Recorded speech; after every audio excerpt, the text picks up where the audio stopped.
OK, dans ce vidéo, on va prendre les cylindres et comment faire les développements, l'air de la surface et le volume. Alors, vous êtes déjà au courant, mais j'espère que ceci va vous aider avec les détails si vous avez des questions.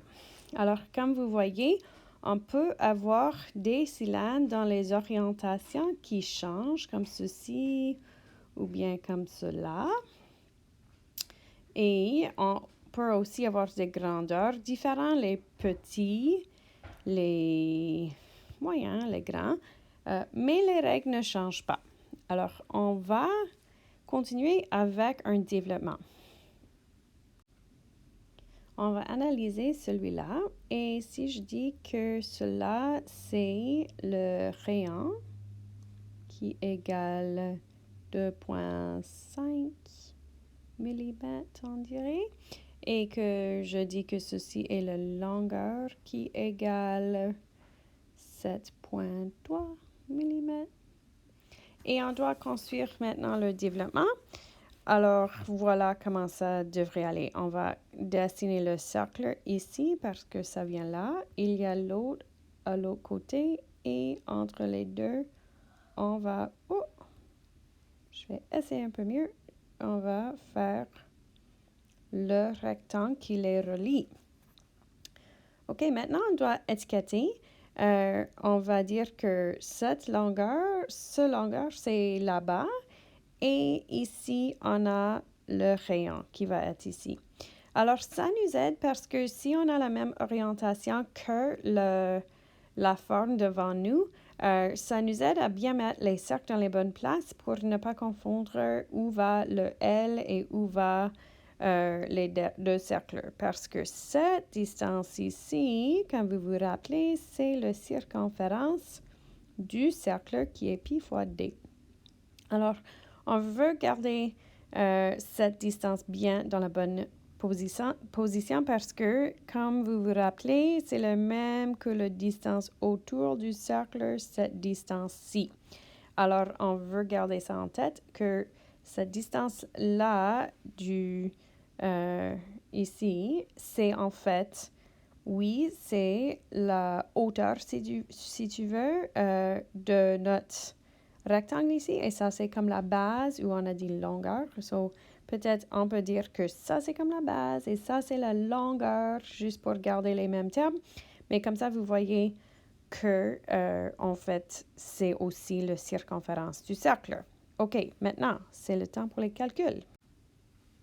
On va calculer l'aire totale et on va changer peut-être la couleur pour voir que ici, par exemple, on va dire que ça, c'est un A, ça, c'est aussi un A, et on va dire que ça, c'est B. Alors, qu'est-ce qu'on a? On a 2A plus 1 B. Et après cela, on doit le calculer. Alors, 2 fois A. Mais qu'est-ce que c'est A? A, c'est l'aire d'un cercle. On sait que la formule, c'est pi fois R au carré. Alors, on va calculer 2 fois cela, plus B, qui est base fois hauteur, comme c'est un rectangle. Mais on va maintenant préciser comment ça va. Ici, on va insérer 2 fois pi fois 2,5 au carré. On va tout mettre ensemble. N'oubliez pas, ça représente une multiplication là. Et notre base, on a dit, c'est comme pi fois d. Ça, c'est alors la même chose. Ceci et cela est égal. Et après, on a la hauteur.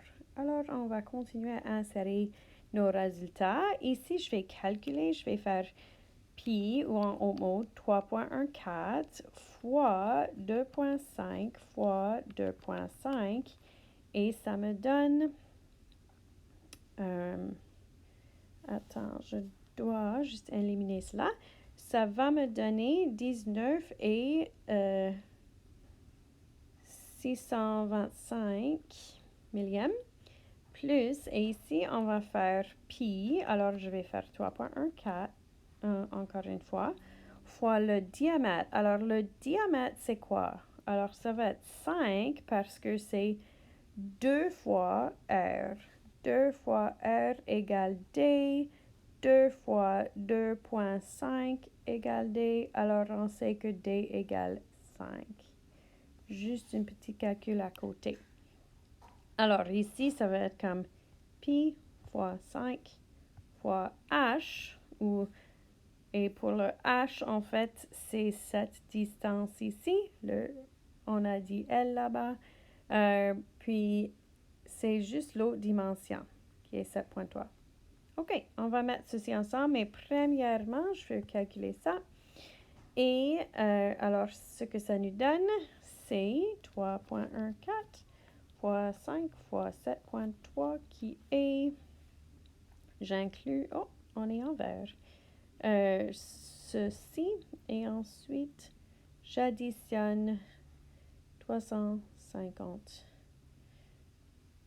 Ben, ça semble beaucoup trop. Alors, moi, j'ai mal calculé quelque chose, alors je retourne parce que l'estimation, c'est que on doit vérifier nos calculs. Et après que je multiplie, beaucoup plus raisonnable, j'ai 114 et 61. Et tout ensemble, ça nous donne, si j'ajoute les deux ensemble, j'ai 134 points. Je vais arrondir à deux places, comme ça. Et quelles sont mes unités? Millimètres carrés. Voilà. Alors, après qu'on a fait tout ça, ce qui est bien, c'est que, je vais juste faire plus petit, comme ça on peut continuer à regarder. Et on va faire le volume. Alors, le volume égale, c'est l'aire de la base fois, ici, on va utiliser encore une fois la longueur, comme ça, parce que ça, c'est la troisième dimension. Et alors, ça nous donne l'aire de la base qu'on a calculé ici un petit peu, mais on va l'écrire comme ceci. Pi fois r au carré, ça c'est l'aire de la base, comme c'est un cercle, fois le L qui est la troisième dimension. J'insère mes numéros ici dedans. Et le L, on sait que c'est 7,3. Et après avoir tout multiplié ensemble, et moi j'utilise 3,14. Si vous avez le bouton pi, vas-y faire le bouton pi. Et ensemble, ça nous donne 143. Et je vais arrondir à deux places. Maintenant, c'est millimètres cubes parce que c'est le volume. Volume, c'est à 3 dimensions. Alors, voilà. Ça, c'est un petit rappel sur les cylindres.